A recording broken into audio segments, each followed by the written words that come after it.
Hello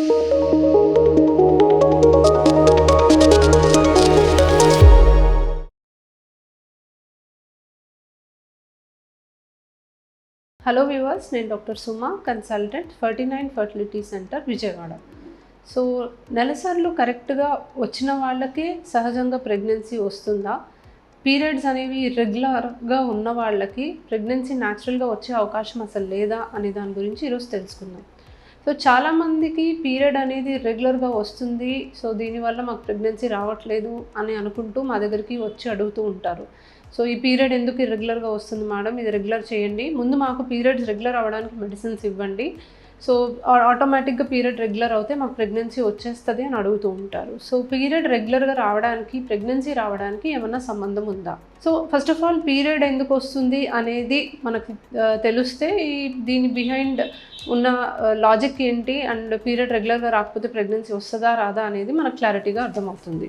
so ఈ ఫిగర్లో కనుక చూస్తుంటే ఇది గర్భసంచి, ఇవి 2 ట్యూబ్స్, ఇవి 2 అండాశయాలు. సో పెద్ద మనిషి అయిన దగ్గర నుంచి కూడా ఆడవాళ్ళల్లో కొన్ని హార్మోనల్ చేంజెస్ అనేవి స్టార్ట్ అవుతాయి అండ్ దీనివల్ల మనకి ప్రతి నెల అండాశయంలో అండం పెరగడం అనేది జరుగుతుంది.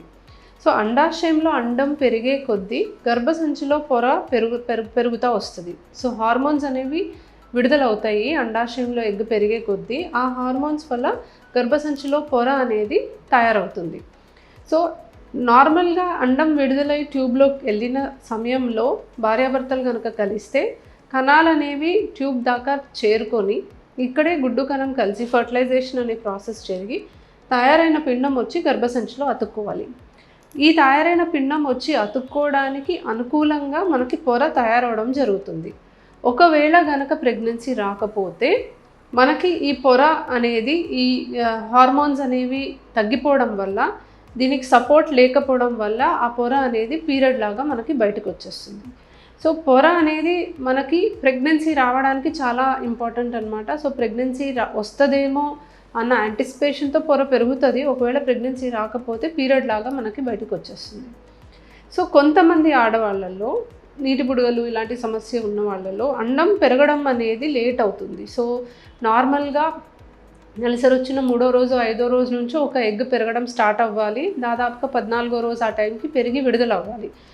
ఈ టైమింగ్లో ఏదన్నా తేడా వస్తే అది చాలా రీజన్స్ వల్ల అవ్వచ్చు. థైరాయిడ్ ప్రాబ్లం ఉన్నా రావచ్చు, ప్రొలాక్టిన్ అనే హార్మోన్ మనకి అబ్నార్మల్గా ఉన్నా అవ్వచ్చు, పీసీఓడి ప్రాబ్లం ఉన్నా అవ్వచ్చు, ఏదన్నా రీజన్ వల్ల, లేదా ముందుగానే మనకి ఎగ్ సెలెక్ట్ అవ్వడం అనేది జరగచ్చు. సో ఎగ్ సెలెక్షన్ ప్రాసెస్ అనేది 14 డేస్లోనే అవ్వాలి, 14 డేస్లోనే ఎగ్ రిలీజ్ అవ్వాలి అన్న రూల్ లేదు. కొంచెం అటు ఇటు తేడా వస్తే మనకి ఎగ్ లేట్గా రిలీజ్ అవుతుంది.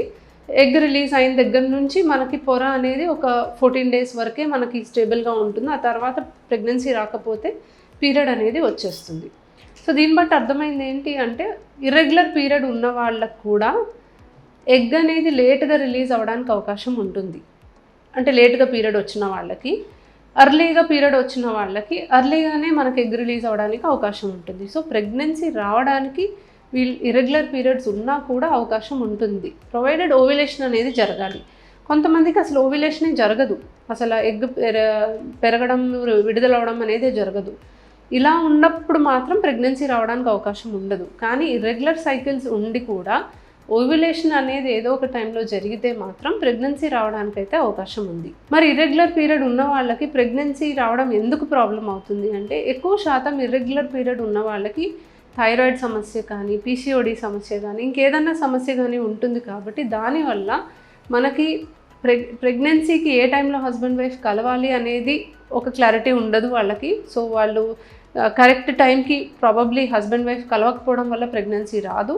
పైగా ఆ ప్రాబ్లం వల్ల మనకి మంచి క్వాలిటీ ఎగ్ ఫామ్ అవ్వకపోవడము, ఒక్కొక్కసారి ఎగ్ ఫామ్ అవ్వకపోవడం అనేది కూడా చూస్తూ ఉంటాం. కాబట్టి ప్రెగ్నెన్సీ ఛాన్సెస్ అనేవి తగ్గుతాయి. అదే రెగ్యులర్ సైకిల్ వచ్చిందనుకోండి, ప్రతి నెల పలానా టైంకి ఎగ్ విడుదల అవుతుంది, ఈ టైంలో హస్బెండ్ వైఫ్ కలిస్తే ప్రెగ్నెన్సీ వస్తుంది అన్న క్లారిటీ ఉంటుంది. కాబట్టి వాళ్ళకి ప్రెగ్నెన్సీ వచ్చే ఛాన్సెస్ ఎక్కువగా ఉంటాయి. పైగా రెగ్యులర్ సైకిల్స్ వచ్చే వాళ్ళకి మ్యాక్సిమం ఓవ్యులేషన్ అనేది కరెక్ట్ టైంకి జరుగుతూ ఉంటుంది. కాబట్టి డెఫినెట్లీ వీళ్ళకి ప్రెగ్నెన్సీ వస్తుంది. సో 12 months చూసుకుంటే ప్రతి నెల ఎగ్ రిలీజ్ అవుతే 12 times ప్రెగ్నెన్సీ వచ్చే ఛాన్స్ ఉన్నట్టే. అదే కనుక ఇర్రెగ్యులర్ పీరియడ్ ఉందనుకోండి, లేట్గా వస్తుంది, 2 మంత్స్కి 3 మంత్స్కి వస్తుంది అనుకోండి, 2-3 మంత్స్కి ఒకసారి వాళ్ళకి ప్రెగ్నెన్సీ వచ్చే ఛాన్స్ ఉంటుంది కాబట్టి ప్రెగ్నెన్సీ రావడం కష్టమవుతుంది. సో దీన్ని బట్టి అర్థమైంది ఏంటంటే ఇర్రెగ్యులర్ సైకిల్స్ ఉన్నా న్యాచురల్గా ప్రెగ్నెన్సీ వస్తుంది, బట్ అవకాశం తగ్గుతుంది. కాబట్టి ప్రాబ్లం ఏంటో తెలుసుకొని దాన్ని కరెక్ట్ చేసుకోవడం అనేది ఇంపార్టెంట్. అలా అని పీరియడ్ రెగ్యులర్ వచ్చాకనే మాకు వాళ్ళకి ప్రెగ్నెన్సీ వస్తుంది, పీరియడ్ రెగ్యులర్ అవ్వడానికి ముందు మెడిసిన్స్ వాడి తర్వాత ప్రెగ్నెన్సీకి మెడిసిన్ వాడాలి అంటే అది కూడా కరెక్ట్ కాదు. మీరు డైరెక్ట్గా ప్రెగ్నెన్సీకి సంబంధించిన మెడిసిన్స్ వాడి ప్రెగ్నెన్సీ రావడానికి ట్రై చేసేసుకోవచ్చు. లాస్ట్ 3 మంత్స్ మాకు రెగ్యులర్గా రాలేదు, మరి ఈ మంత్ మాకు ప్రెగ్నెన్సీ ఎలా వస్తుంది, ముందు మాకు సైకిల్ రెగ్యులర్ చేయండి అంటే అలా అవసరం లేదు. ఇంతకుముందు సైకిల్స్ ఎలా ఉన్నా కూడా ఆ సైకిల్లో మేము ట్రీట్మెంట్ ఇస్తే ప్రెగ్నెన్సీ రావడానికి అంతే అవకాశం ఉంటుంది. Thank you.